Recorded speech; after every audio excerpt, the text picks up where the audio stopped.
nggak sih kalian dengar nama Pramoedya Anantatur?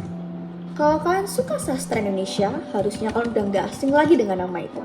Tapi kalau belum, kenalin. Novel Bumi Manusia. Ini adalah novel pertama dari tetralogi Buru, dan ini adalah salah satu karya sastra yang paling berpengaruh di Indonesia. Bumi Manusia ini ditulis oleh Pramoedya Anantatur, dan ini adalah buku pertama dari tetralogi Buru. Dan buku ini ditulis ketika beliau dipenjara di Pulau Buru, tanpa alat tulis dan hanya mengandalkan ingatannya. Buku ini terbit pada tahun 1980, tapi sempat dilarang oleh pemerintah untuk diterbitkan karena buku ini dianggap terlalu kritis. Buku ini memiliki banyak sekali versi, dan yang aku pegang saat ini adalah buku yang versi terbarunya, yaitu untuk merayakan seabadnya. Untuk alur ceritanya sendiri, ini ceritanya tentang Minke, anak muda pribumi dari keluarga bangsawan Jawa. Dia sekolah di HBS, sekolah untuk anak-anak Eropa. Di sana dia jatuh cinta pada Annelies, anak dari Nyai Ontosoro, orang perempuan pribumi yang jadi gundik orang Belanda. Lalu kemudian masalah muncul karena perbedaan status dan hukum kolonial yang gak adil. Dan akhirnya cinta mereka nggak bisa berjalan dengan lancar, dan Minke harus memilih ikut sistem atau melawan. Minke adalah anak muda yang pintar dan idealis, tapi dia juga bingung dengan identitasnya. Dia orang Jawa, tapi cara pemikirannya sudah ke barat-baratan. Lalu yang kedua ada Nyai Ontosoro, dan menurutku ini adalah tokoh yang paling keren. Ya, walau statusnya cuma nyai atau gundik, dia pintar, mandiri, dan berani melawan keadilan. Annelies, anaknya Nyai, baik dan juga cantik, tapi hidupnya tragis karena sistem kolonial yang gak adil.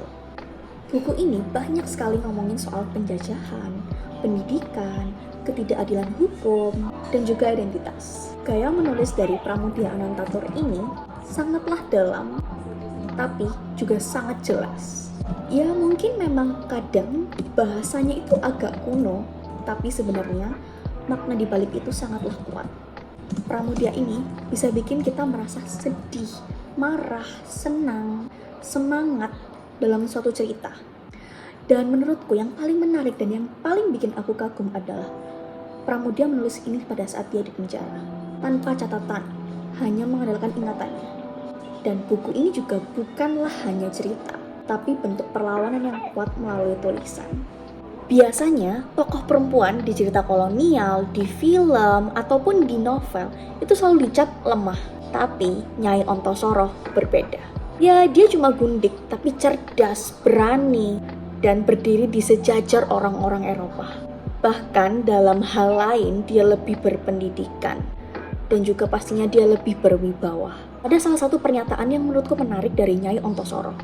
Dia bilang bahwa kau boleh maju dalam pelajaran barat, tapi kau tak akan bisa maju apabila kau tak mengerti negerimu sendiri. Itu ucap Nyai Ontosoro. Menurutku ini sangat unik karena tokoh perempuan, tapi dia cukup berani dan dia tidak lemah. Lalu yang kedua, ada kritik sosial yang elegan. Kenapa? Ya, buku ini secara halus dia sangat mengkritik tajam tentang penjajahan, diskriminasi, ketidakadilan hukum, bukan dengan marah-marah, tapi dengan pengalaman tokoh-tokohnya, seperti Minke, yang harus menghadapi kenyataannya, bahwa secerdas apapun dia, tetap dianggap rendah karena dia pribumi. Menurutku buku ini emang agak berat untuk dibaca, apalagi dengan bahasa-bahasa yang mungkin sulit dimengerti dan juga dengan ketebalan halaman sekitar 535 halaman, tapi menurutku ini sangatlah berkesan. Banyak sekali pelajaran tentang sejarah, ketidakadilan, dan keberanian.